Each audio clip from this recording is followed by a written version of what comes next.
প্রিয় দর্শক বন্ধুরা, আজকে যে বিষয়টি নিয়ে আলোচনা করব এই ভিডিওতে অত্যন্ত গুরুত্বপূর্ণ বিষয়। আপনার অজান্তে আপনার জমি জালিয়াতি করে অন্য কেউ মিউটেশন বা রেকর্ড করে নিয়েছে, তাহলে আপনি এখন কি করবেন এখন? আপনার কি সবকিছু শেষ হয়ে গেল? যে জমিটি বা যে প্লটটি বা আপনার সম্পত্তি অন্য কারোর নামে রেকর্ড হয়ে গেছে আপনার অজান্তেই, আপনি জানেন না, এবং আপনি কনফার্ম সেই রেকর্ড জালিয়াতি করে হয়েছে, তাহলে কি আপনার সবকিছু শেষ হয়ে গেছে? তো ভিউয়ার্স, আজকে এই বিষয় নিয়ে কেন আলোচনা করছি, গতকাল এক ব্যক্তি আমার কাছে এসেছিল। আমি যেখানে বাস করি, যে মৌজার আন্ডারে আমি থাকি, তার পার্শ্ববর্তী মৌজার এক ব্যক্তি এসেছেন। এখন বর্ষার সময় চাষবাস হচ্ছে, মাঠে ট্র্যাক্টর দিয়ে চাষ করা হচ্ছে, লাঙল দেওয়া হচ্ছে। তো এতদিন যে জমিটি মানে আমার কাছে যে এসেছিল, তিনি চাষ করে আসছিলেন, হঠাৎ করে দেখছেন যে তার বড় ভাই দাদা সেই জমিটি এই বছর চাষ করছে, ট্র্যাক্টর নামিয়ে হাল করছে। তো তিনি যখন জিজ্ঞাসা করে যে এই জমি তো আমার, হঠাৎ করে কেন এই জমি তুমি চাষ করছো, হাল কেন লাগাচ্ছ? সে বলল, এই জমি আমার নামে রেকর্ড, তুমি এতদিন অবৈধ উপায়ে চাষ করতে, কিন্তু এই জমি আমার নামে রেকর্ড। এই নিয়ে দুই পক্ষের মধ্যে খুব ঝামেলা হয়, মারামারিটি হয়নি, ঝামেলা হয়।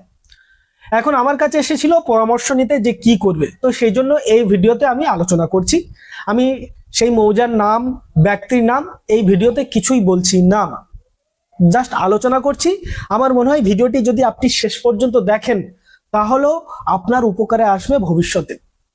এই প্রবলেম বা এই সমস্যায় জর্জরিত অনেক ব্যক্তি আছে যে তাদের জমি বা তার বাবার সম্পত্তি অন্য কারোর নামে রেকর্ড হয়ে গেছে। আমি একটি বিষয় আপনাদেরকে ক্লিয়ার করে দিতে চাই, শুধুমাত্র মিউটেশন রেকর্ড দেখিয়ে, হাল মিউটেশন রেকর্ড দেখিয়ে, বর্তমান এলার মিউটেশন রেকর্ড দেখিয়ে জমির মালিকানার প্রকৃত মালিকানা প্রমাণ করা যায় না। সেই জন্য লাগবে দলিল। যদি উত্তরাধিকার সূত্রে পেয়ে থাকে, সেই উত্তরাধিকারের তার বিস্তারিত পেপারস, অর্থাৎ পুরনো পিরিয়ড থেকে চেন ধরে ধরে মিলিয়ে আসতে হবে, একদম সিএস থেকে, আরএস থেকে, এলআর থেকে, বর্তমান হাল, সাবেক এইভাবে মিলিয়ে মিলিয়ে এসে জমির মালিকানার প্রমাণ হয়। শুধুমাত্র একটি রেকর্ড দেখিয়ে এবং হাল রেকর্ড দেখিয়ে জমির মালিকানার প্রকৃত প্রমাণ করা যায় না। সেই জন্য বলছি, এই রকম ঘটনা যদি আপনার বা আপনাদের সঙ্গে হয়ে থাকে, ভয় পাওয়ার কিছু নেই। আপনাকে স্টেপ বাই স্টেপ আগাতে হবে কিভাবে সেই রেকর্ড বা মিউটেশন সংশোধন করা যায়। আমি কয়েকটি পয়েন্ট ধরে ধরে বলবো, আপনারা একটু মনোযোগ দিয়ে শুনুন, আমার মনে হয় আপনার কাজে আসবে।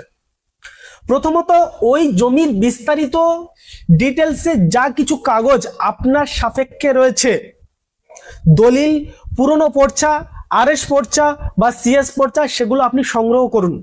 আপনার নামে যদি দলিল থেকে থাকে, আপনার বাবার নামে যদি দলিল থাকে, অবশ্যই সেই দলিল সংগ্রহ করে রাখুন। যদি আপনার কাছে না থাকে, তার সার্চিং করুন, সার্চিং করে তার দলিল নম্বর বের করুন, তার তারিখ বের করুন এবং তার সার্টিফাইড কপি আপনারা সংগ্রহ করে রাখবেন দলিলের। এটা হচ্ছে প্রথম করণীয়। এইবারে যেটা দ্বিতীয় স্টেপ হলো, যে যার নামে রেকর্ড বর্তমানে, সেটি তো আপনি অনলাইনে বাংলার ভূমিতে চেক করলে পেয়ে যাবেন। তো যার নামে রেকর্ড, তার নামে কিভাবে রেকর্ড হয়েছে, সেই জালিয়াতিটা আপনাকে প্রথমত সেটাকে খুঁজে বের করতে হবে। সে কিসের ভিত্তিতে রেকর্ডটি করেছে, মিউটেশনটি করেছে। কি করবেন, আপনারা সেই দাগ বা খতিয়ান নম্বর ধরে অনলাইনে মিউটেশন কেস স্ট্যাটাস সার্চ করবেন, সেখানে মিউটেশন কেস নম্বরটা আপনারা খুঁজে বের করবেন। সেই কেস নম্বর ধরে অর্ডার শিট বের করুন। সেই অর্ডার শিটে লেখা থাকবে যে সেই জমিটি বা প্লটটি বর্তমানে যার নামে রেকর্ড হয়ে আছে, সেই ব্যক্তির নামে কিভাবে রেকর্ড হয়েছে, উত্তরাধিকার সূত্রে না দলিলের ভিত্তিতে। যদি দলিলের ভিত্তিতে হয়ে থাকে, তাহলে সেই অর্ডার শিটে দলিল নম্বর, তার তারিখ, এই সমস্ত কিছু লেখা থাকবে। তাহলে আপনার কাছে আরো একটু ইজি হয়ে যাবে সেই জালিয়াতি ধরার জন্য। আপনারা সেই দলিল নম্বর ধরে সার্টিফাইড কপি তুলুন রেজিস্টার্ড অফিস থেকে, যেখানে দলিল রেজিস্ট্রি করা হয়। যদি কারেন্ট 2009 পরে যদি দলিল হয়ে থাকে তাহলে আপনারা অনলাইন থেকেও সার্টিফাইড কপি পেয়ে যাবেন। তো এইবারে কি হলো, আপনারা দলিলটা পেয়ে গেলেন, সেই দলিলটি আপনার কাজে আসবে। আপনাকে প্রমাণ করতে হবে যে সেই দলিলটি জাল। প্রথমত ওই ব্যক্তির কাছে কে বিক্রি করেছে, সে কি আদৌ জমির মালিক, সেটাও দেখতে হবে।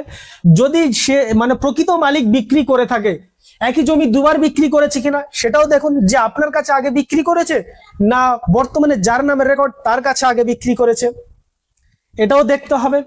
এবং সেই দলিলে কাদের স্বাক্ষর রয়েছে, সই রয়েছে, সাক্ষীগণের সই রয়েছে, এগুলো দেখুন। যদি মনে করেন যে ওই দলিলটি জাল, সিগনেচারও ভুল, মিথ্যা, তাহলে অবশ্যই ভারী অন্যায়। আপনারা দেরি করবেন না, সরাসরি এফআইআর করবেন। দলিলটি আপনি তুললেন, অর্ডার শিট তুললেন, অর্ডার শিট তোলার পরে দলিলটি তুললেন এবং আপনি প্রমাণ করলেন যে ওটা জালিয়াতিভাবে রেকর্ডটি করেছে। হ্যাঁ, এইখানে আমি একটি পরামর্শ দিতে চাই।